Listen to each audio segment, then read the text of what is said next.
Jair da Costa é mais um campeão do mundo que se vai. Ele era um dos poucos sobreviventes, né, do Mundial de 62. Infelizmente, neste final de semana, esquecido, pouca gente sabendo quem ele era ou o tamanho dele no futebol europeu. Ele morreu lá em Osasco com pouca gente lembrando do tamanho dele. Mas nós vamos lembrar aqui, ele foi um dos deuses da bola.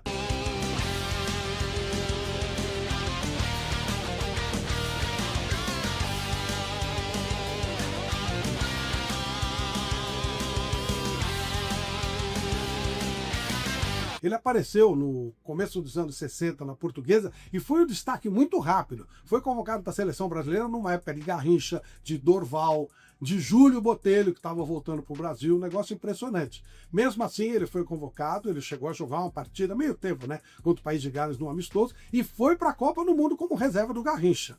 Reserva do Garrincha não vai jogar, né? O jogo que ele teria oportunidade de jogar seria exatamente a final de 62. O Garrincha foi expulso contra o Chile na semifinal, mas a comissão técnica do Brasil ajeitou lá com a FIFA e tal, acabaram liberando o Garrincha mesmo ele tendo sido expulso. E aí o Jair não teve oportunidade de jogar. O Garrincha jogou, o Brasil foi campeão, o Garrincha foi o grande destaque, e o Jair da Costa ficou um pouco esquecido. Aliás, uma curiosidade, o Jair da Costa, quando começou, ele era só Jair. Por que ele virou Jair da Costa? Não é essa coisa de hoje, que todo mundo tem esse frufru de querer ter dois nomes, não é isso não. É que o lateral direito reserva do Djalma Santos também chamava Jair. Aí tiveram que colocar o sobrenome. Então virou Jair Marinho, o reserva do Djalma Santos, e Jair da Costa, o reserva do Garrincha. Aliás, o próprio Djalma Santos tem só dois nomes, né, tem esses dois nomes, pelo mesmo motivo. Em 54, ele chamava Santos e o lateral esquerdo também chamava Santos. Então eles tiveram que colocar o primeiro nome, Djalma Santos e Nilton Santos. Olha que coisa maravilhosa, que coisa pesada. Voltando para a história do Jair da Costa. Embora ele não tenha jogado a Copa, ele estava lá, mas não participou, ele chamou a atenção do futebol que ele mostrava no Brasil de um técnico histórico, antológico, chamado Heleno Herrera, que era o técnico da Inter de Milão.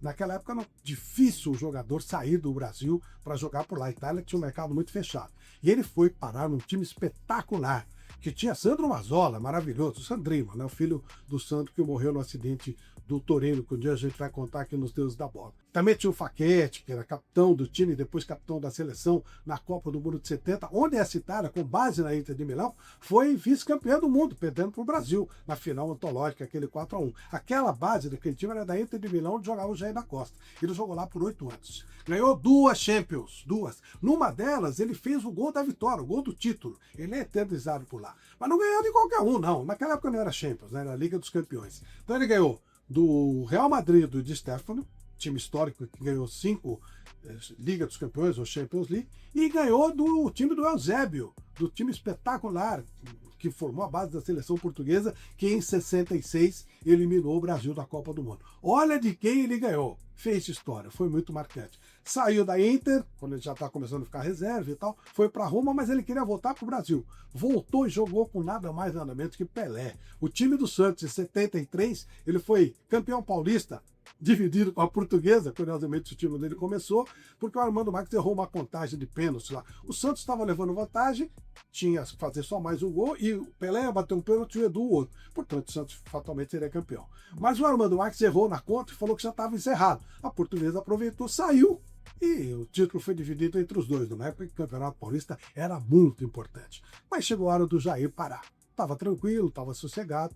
Aliás, eu quero lembrar a vocês que o Jair da Costa sempre foi idolatrado na Itália, a vida inteira. Ele recebia convites para assistir às festas, os grandes eventos da Inter, e aqui no Brasil, muito pouco reconhecido. Pouca gente sabia da existência dele, pouca gente ficou surpresa quando veio a notícia da morte dele, muita gente não sabia nem quem era, apesar do grande significado e do grande futebol que ele sempre apresentou. Ele ficou lá no Osasco, onde ele sempre morou, tranquilo, sossegadinho, de vez em quando via um jogo de futebol, contava a história dos amigos, e tinha história, hein? Dava poucas entrevistas porque não era procurado, olha só como é a vida, né? E aos 84 anos, neste final de semana, ele morreu esquecido. Como não poderia ser, que afinal de contas é um astro espetacular. E aqui eu quero deixar minha homenagem. O Jair da Costa, com certeza, é um dos deuses da bola. Vai para aquele panteão especial dos grandes, inclusive dos campeões mundiais, que era o caso dele. Aliás, é bom lembrar que ele ganhou o título mundial também com a Inter de Milão, tá? Então o cara ganhou o título onde jogou e no Brasil era pouco conhecido.